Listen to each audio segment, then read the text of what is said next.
Go. Hello les camarades, je suis donc venu vous parler du parallèle qu'on fait entre Notre-Dame-des-Landes et ici à Nice contre un grand projet inutile imposé qui s'appelle soi-disant Eco-Valley mais qui n'a que le nom d'éco ou alors on dirait économique parce que c'est en fait un grand stade qui malheureusement est presque terminé, une voie de 40 mètres de large qui est en projet, la construction d'un Ikea alors qu'on a déjà plein de magasins de meubles. Et tout ça sur les dernières terres fertiles de notre département, donc la plaine du Var à Nice, dans les Alpes-Maritimes.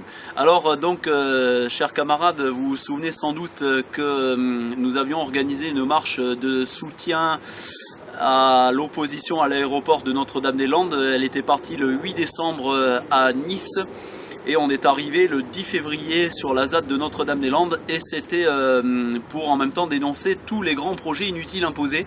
On avait déjà dans nos têtes de faire une ZAD à Nice, donc une zone à défendre, zone d'autogestion définitive, vous connaissez bien sûr. Et à notre retour, on a commencé à œuvrer à ça, c'est-à-dire le temps de un peu tout prévoir ça. On a fait ça donc le 13 avril, on a fait un genre de même carrément semtazade local.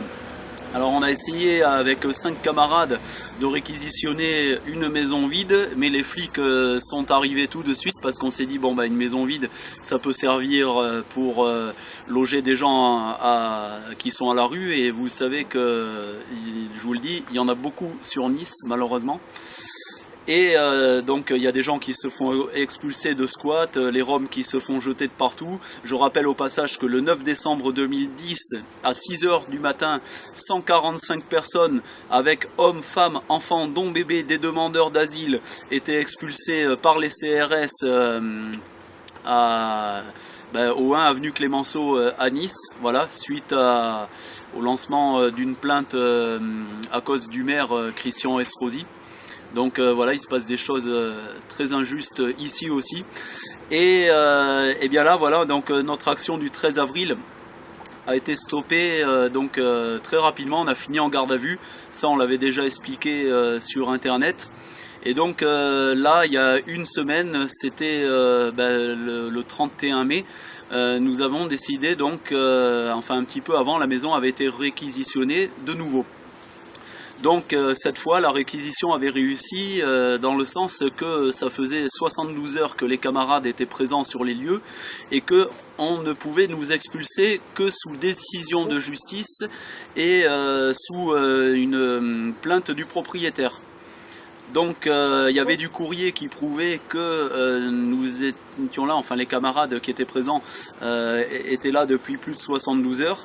Les flics sont passés donc vendredi dernier, ils ont vu ça, ils en ont convenu et ils sont repartis calmement. Jusqu'alors nous n'étions pas inquiets.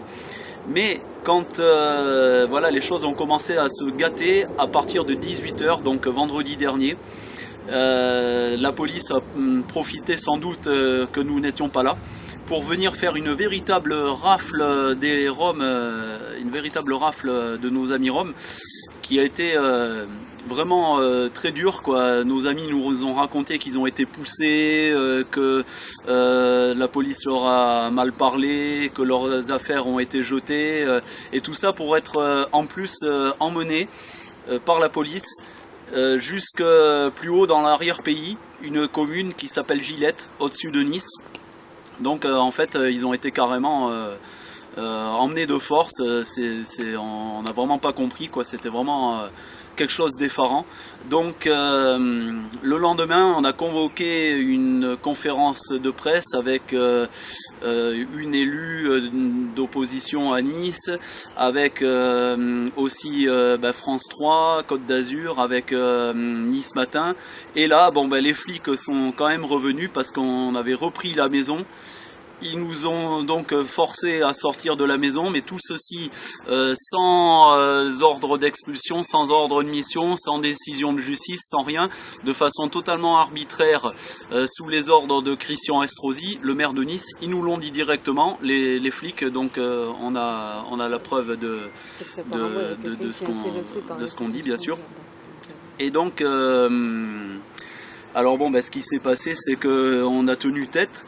Comme vous pourrez le voir dans les vidéos, il y a des camarades qui se sont opposés au murage de la maison qui a été fait devant nous.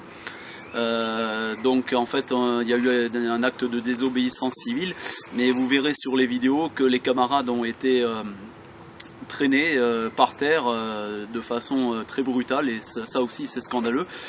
Et donc suite à tout ça, on n'a pas pu réoccuper la maison, mais on a déposé une plainte pour vraiment réagir face à tout ça. Et donc il y a eu une conférence de presse qui a été faite quelques jours plus tard à Nice. Et puis là, nous avons donc aujourd'hui où je vous parle, là, dimanche 9 juin, réinvesti les lieux, et on est revenu pour faire à nouveau une réinvestiture de la ZAD, et nous avons planté donc quelques plantes potagères que nous allons venir régulièrement entretenir, et en faisant venir d'autres camarades qui vont agrandir le jardin avec nous.